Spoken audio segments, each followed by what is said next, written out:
उस दिन राजसभा में एक विचित्र चर्चा हुई थी। एक वृद्ध ब्राह्मण ने कहा था, आत्मा न जन्म लेती है न मरती है, वह सनातन है। और उसी सभा में एक युवा मंत्री ने प्रश्न कर दिया, यदि आत्माएं कभी पैदा नहीं होती तो संसार की जनसंख्या बढ़ कैसे रही है। सभा शांत हो गई थी। कोई उत्तर न दे पाया, पर वही प्रश्न अब जनक के भीतर तूफान बन चुका था। जनक उनके चरणों में बैठ गए। कुछ क्षण मौन रहा। शास्त्र कहते हैं आत्मा न जन्म लेती है न मरती है। गीता कहती है न जायते म्रियते व कदाचित। तो फिर संसार में मनुष्यों की संख्या क्यों बढ़ रही है? यदि आत्माएं सीमित हैं तो इतने नए लोग कहां से आ रहे हैं? अष्टावक्र मुस्कुराए।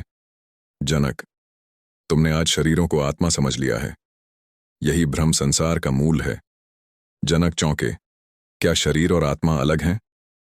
अष्टावक्र बोले, जैसे समुद्र और लहर अलग नहीं होते, वैसे ही आत्मा और जीवन भी अलग नहीं। परंतु लहरें अनगिनत दिखती हैं, जबकि जल एक ही होता है। जनक ध्यान से सुन रहे थे। अष्टावक्र ने पास रखे एक दीपक की ओर संकेत किया। देखो इस दीपक को, यदि इससे हजारों दीपक जला दिए जाएं, तो क्या मूल अग्नि कम हो जाती है? नहीं गुरुदेव, उसी प्रकार चेतना एक है, पर शरीर अनगिनत रूपों में प्रकट होते रहते हैं। जनक ने कहा, लेकिन गुरुदेव, यदि चेतना एक ही है तो हर व्यक्ति अलग क्यों दिखता है? हर किसी की स्मृतियां, भावनाएं, कर्म अलग क्यों हैं? अष्टावक्र बोले, क्योंकि आत्मा शुद्ध आकाश है और व्यक्तित्व बादल। बादल बदलते रहते हैं, आकाश नहीं। अष्टावक्र आगे बोले, जनक, तुम ये मान बैठे हो कि प्रत्येक शरीर के लिए अलग नई आत्मा बनाई जाती है, पर सत्य यह नहीं। आत्मा कभी बनाई नहीं जाती, वह तो अनादि है। जो जन्म लेता है वह केवल शरीर, मन और अहंकार का संयोजन है। जनक अभी भी उलझे थे। अष्टावक्र समझ गए। उन्होंने कहा, आओ, मैं तुम्हें एक दृश्य दिखाता हूं। उन्होंने जनक का हाथ पकड़ा। अचानक जनक को लगा मानो उनका शरीर हल्का हो गया हो, और अगले ही क्षण उनके सामने एक अद्भुत दृश्य प्रकट हुआ। उन्होंने देखा एक विशाल महासागर, जिसमें असंख्य लहरें उठ रही थीं, कुछ छोटी, कुछ विशाल, कुछ अभी जन्म ले रही थीं, कुछ मिट रही थीं। जनक बोले, यह क्या है? अष्टावक्र की आवाज भीतर से गूंजी, यह संसार है, और ये लहरें, ये जीव हैं। जनक बोले, तो क्या हर लहर अलग है? अष्टावक्र बोले, दिखती अलग है, पर है सब जल ही। उसी प्रकार सभी प्राणियों में वही एक चेतना बह रही है। जब शरीर बढ़ते हैं तो ऐसा लगता है जैसे आत्माएं बढ़ रही हैं, पर वास्तव में केवल रूप बढ़ रहे हैं, चेतना नहीं। जनक उस दृश्य को देखते रहे। एक लहर उठती, मिट जाती, फिर दूसरी, फिर तीसरी, पर जल वही रहता। अचानक जनक की आंखें फैल गईं। उन्होंने देखा, कुछ लहरें मनुष्य थीं, कुछ पशु, कुछ पक्षी, कुछ वृक्ष। जनक विस्मित हो उठे। क्या एक ही चेतना इन सब में है? अष्टावक्र बोले, हाँ जनक, जिसे तुम मैं कहते हो, वही चेतना पशु में भी है, वृक्ष में भी, देवता में भी। रूप बदलते हैं, चेतना नहीं। जनक अब धीरे धीरे समझने लगे थे, पर तभी उनके भीतर एक और प्रश्न उठा। उन्होंने पूछा, यदि चेतना एक है तो फिर पुनर्जन्म क्यों, कर्म क्यों, और यह संसार चलता कैसे है? अष्टावक्र मुस्कुराए, और जनक अभी भी उसी प्रश्न में डूबे थे। यदि आत्मा एक ही है तो फिर संसार में इतने अलग अलग जीव क्यों हैं? अष्टावक्र शांत बैठे थे। कुछ क्षण बाद उन्होंने कहा, जनक, तुमने कभी नदी को देखा है? हाँ गुरुदेव। क्या हर लहर का अलग अस्तित्व होता है? नहीं, वह तो नदी का ही भाग होती है। उसी प्रकार समस्त जीव उसी एक चेतना की तरंगे हैं। जनक बोले, लेकिन गुरुदेव, मनुष्य और पशु में इतना अंतर क्यों है?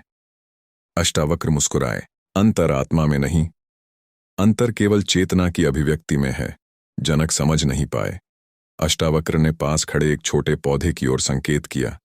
देखो इसे, इसमें भी जीवन है। फिर उन्होंने ऊपर उड़ते पक्षियों की ओर देखा। उनमें भी जीवन है और तुम में भी, परंतु चेतना हर रूप में अलग अलग स्तर पर प्रकट होती है। जनक ने पूछा, तो क्या पशु भी कभी मनुष्य बन सकते हैं? अष्टावक्र बोले, रूप बदलते रहते हैं जनक, यात्रा चलती रहती है।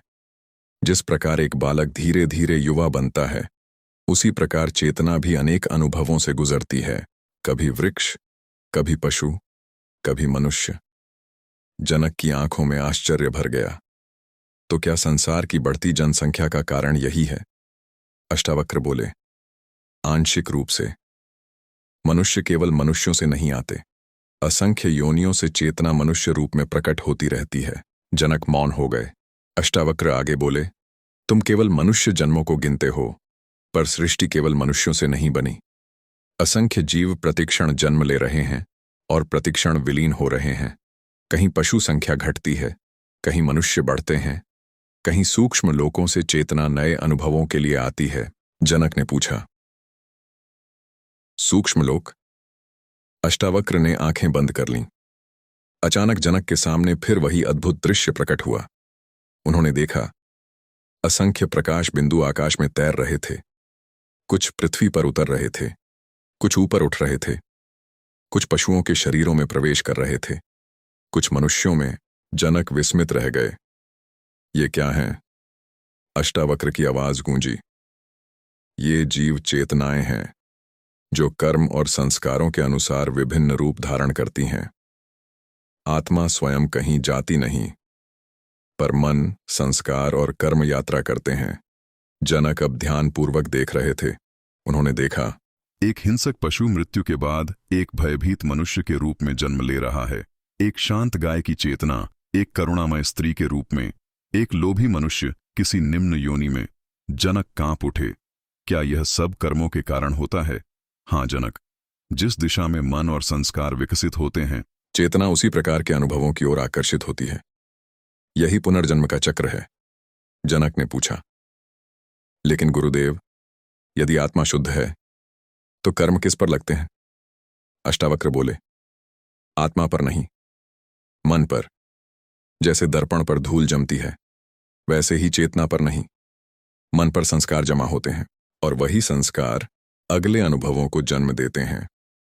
वन में अचानक कहीं दूर से एक शेर की गर्जना सुनाई दी। जनक के भीतर हल्का भय उत्पन्न हुआ। अष्टावक्र ने तुरंत पूछा, भय किसे लगा? जनक बोले, मुझे। अष्टावक्र मुस्कुराए, यही भ्रम है। आत्मा को कभी भय नहीं लगता। भय मन को लगता है, जो स्वयं को शरीर मान बैठा है। जनक धीरे धीरे उस गहरे रहस्य को समझने लगे थे। अष्टावक्र बोले, जब तक जीव स्वयं को केवल शरीर मानता है, वह जन्म और मृत्यु के चक्र में घूमता रहता है, और जब वह जान लेता है कि वह शुद्ध चेतना है, तब उसके लिए न जन्म बचता है, न मृत्यु। जनक ने धीमे स्वर में पूछा, तो क्या संसार की बढ़ती जनसंख्या वास्तव में भ्रम है? अष्टावक्र बोले, संख्या शरीरों की बढ़ती है, चेतना की नहीं। जैसे एक ही सूर्य हजारों जलपात्रों में प्रतिबिंबित हो सकता है, वैसे ही एक चेतना अनगिनत रूपों में दिखाई देती है। इतना कहकर अष्टावक्र मौन हो गए। लेकिन उसी क्षण जनक ने एक और विचित्र दृश्य देखा। उन्होंने देखा, कुछ नवजात शिशुओं के भीतर अत्यंत प्राचीन संस्कार थे। कोई जन्म से ही संगीत जानता था, कोई ध्यान में सहज था, कोई हिंसक। जनक चौंक उठे। क्या जन्म के साथ पुराने संस्कार भी आते हैं? अष्टावक्र ने कुछ क्षण जनक को देखा, फिर बोले, जनक, तुम्हें अपने शैशव के पहले दिन की हर बात याद है? जनक ने सिर हिलाया, नहीं गुरुदेव। तो क्या इसका अर्थ यह है कि तुम शिशु थे ही नहीं? जनक मौन हो गए। अष्टावक्र बोले, स्मृति का मिट जाना अस्तित्व के मिट जाने का प्रमाण नहीं होता। स्मृति मन की होती है, आत्मा की नहीं। उसी क्षण जनक के सामने एक अद्भुत दृश्य प्रकट हुआ। उन्होंने देखा, एक विशाल मार्ग जिस पर असंख्य लोग चल रहे थे। हर व्यक्ति अपनी पीठ पर भारी गठरी उठाए था। किसी की गठरी दुखों से भरी थी, किसी की अपराध बोध से, किसी की असफल प्रेम से। लोग चलते चलते गिर रहे थे, रो रहे थे, चीख रहे थे। जनक भयभीत हो उठे। ये कौन है? अष्टावक्र बोले। ये वे जीव हैं जो अपने अतीत को पकड़े हुए हैं। फिर अचानक दृश्य बदल गया। अब उन्होंने छोटे बच्चों को देखा। वे हंस रहे थे, खेल रहे थे, निर्मल थे। अष्टावक्र बोले, नया जन्म एक अवसर है। यदि हर जन्म का बोझ साथ रहे तो विकास रुक जाएगा। जनक अब धीरे धीरे समझ रहे थे। उन्होंने पूछा, तो फिर पिछले जन्मों का लाभ क्या, यदि सब भूल ही जाना है? अष्टावक्र मुस्कुराए। भूलते केवल घटनाएं हो, संस्कार नहीं। इसीलिए कोई बालक जन्म से ही संगीत में कुशल होता है, कोई ध्यान में, कोई युद्ध में। जो अभ्यास अनेक जन्मों तक किया जाता है वह संस्कार बन जाता है। मनुष्य खाली पात्र बनकर जन्म नहीं लेता, वह अपने भीतर अनगिनत संस्कारों के बीज लेकर आता है। जन्म केवल उन बीजों के प्रकट होने का अवसर है। जब तक तुम स्वयं को मन मानते हो तुम संस्कारों से बंधे रहोगे, पर जिस क्षण तुम जान लोगे कि तुम मन नहीं, शुद्ध साक्षी हो, उसी क्षण बंधन टूटने लगेंगे। जिसने स्वयं को जान लिया उसके लिए जन्म और मृत्यु केवल स्वप्न बन जाते हैं। वह शरीर में रहते हुए भी मुक्त हो जाता है। इतना कहकर अष्टावक्र मौन हो गए।